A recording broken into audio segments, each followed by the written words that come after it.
and welcome to Sow Your Own. So as you can see, we're not outside in my greenhouse. We are in my my little crafty corner in my office, in my house or bungalow. And it is a couple of days after my oldest friend's wedding. And when I say oldest, I don't mean that she's oldest. She's the friend that I've known for the longest, and I think it's something like 28 years this year we have known each other for. So hats off to her for staying friends with this guy for that long. But anyway, yeah, we've just come back from her wedding in Leominster near Wales. Absolutely fantastic couple of days. The weather was absolutely beautiful as well, which leading up to the wedding, it looked a little bit touch and go. In fact, even the morning of the wedding, it had been raining. She'd had her hair done, popped into the cottages where me and Billy were staying, and had to steal my raincoat to get herself back because it was raining. But then by the time we got to the venue, there was beautiful blue skies, sun was shining, and they both really wanted to have the ceremony outdoors, so they were able to have the ceremony outdoors. And I don't think it started raining until sort of maybe like 10 o'clock at night. So it was just absolutely perfect day. And obviously, if you've been keeping up on my channel, you know that I did attempt to sow and grow some plants for her wedding. But because I'm new to that, I was very optimistic of how long it would take to for them to actually grow. So unfortunately, they weren't ready on time. But because I couldn't do that, I did something slightly different for her instead. So I made her some Japanese herbariums to pop on tables and sort of, you know, like plonk around and every now and again, or sort of like here and there. And Japanese herbariums are dried flowers suspended in oil in little glass bottles. She was absolutely chuffed with them. I've never felt so nervous in making something before in my entire life. But she absolutely loved them. And because I have a bit of an obsession with not just drying flowers but also pressing flowers, I made my own four massive flower presses. Can't remember if it was early this year or late last year.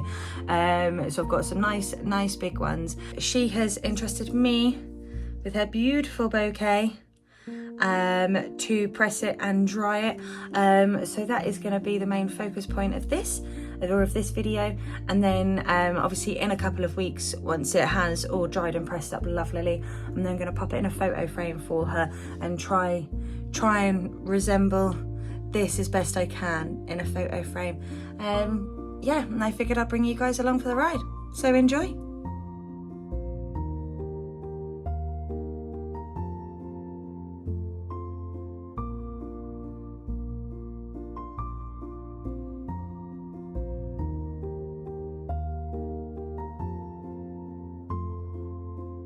Okay, so that was the easiest element of the bouquet, or in fact the easiest element of the bouquet was untying her lovely ribbons and then pressing these.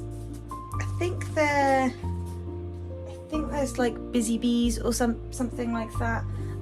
They were nice and easy to press. I've kept the stems on all of them because I'm not sure whether that's going to look better once they're pressed to then rebuild the bouquet in a photo frame. But I can always obviously cut them off afterwards if I don't need them, whereas it's going to be harder to reattach them afterwards. So it's now trying to figure out the best way to press these lovely carnations that are obviously quite deep, and then the roses as well. But I have looked up ways to do roses, and that they say that you need to sort of like wriggle your finger in and loosen them up a bit, and then sort of gently pull the petals apart and stuff.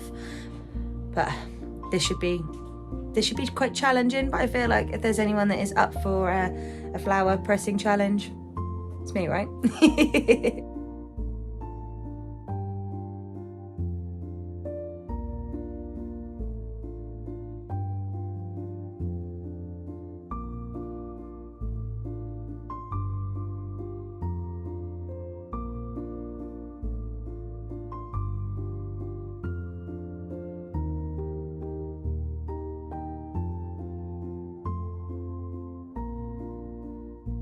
Okay, so that's the bouquet itself, actually pressed. The carnations were relatively easy. The roses were a challenge, but I think that was always going to be quite obvious. And I've never pressed roses before. I've pressed easy things like primroses and violas. But it was quite nice. I'm always up for a challenge. Hopefully I've done them justice.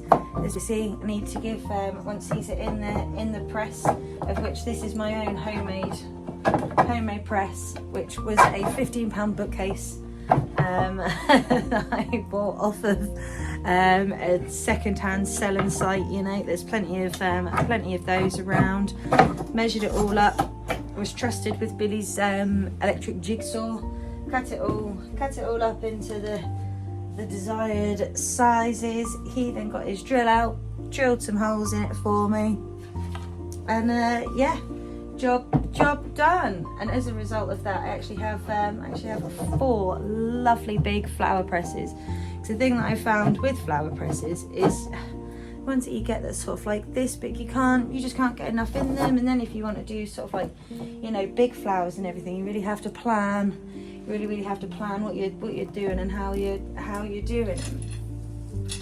Right, so I'm not gonna do this up mad tight to start off with, because on one of the videos that I watched about pressing roses, is you sort of you just want to put it down firm, give it a couple of days, check them, put it down a bit too much. You don't want to put it down too much to start off with. And I did cut the stems off of the carnations and the roses. Obviously I haven't put them in the press because they're on my hand. But I'm going to hang dry those in my loft, so I figure that they'll probably do better drying that way than drying in the press.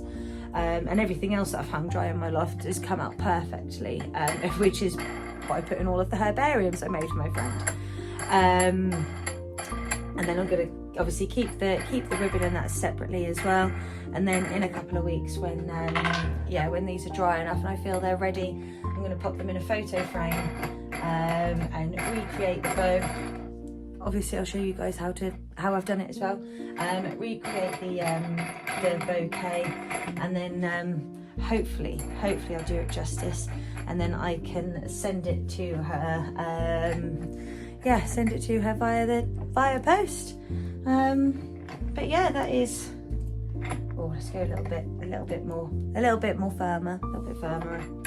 Firmer, it's not a word, is it? Goodness me. She's definitely the intelligent one out of the two of us, that's for sure. Right. Okay. That's that done. Well, thank you very much for popping past and watching this slightly different thing that I do. And this is what I do in my spare time when it's raining outside, of which it is currently doing, and we're supposed to be having a barbecue in about an hour's time, so we'll see if that actually happens. But yeah, enjoy the rest of your day. Thank you for popping past and seeing me as always. Come back in a couple of weeks to check out how this turns out, but in the meantime there will be normal beginner gardenery stuff from my trusted greenhouse. And as you've seen, I have my new greenhouse up now as well, so there'll be some videos from in there.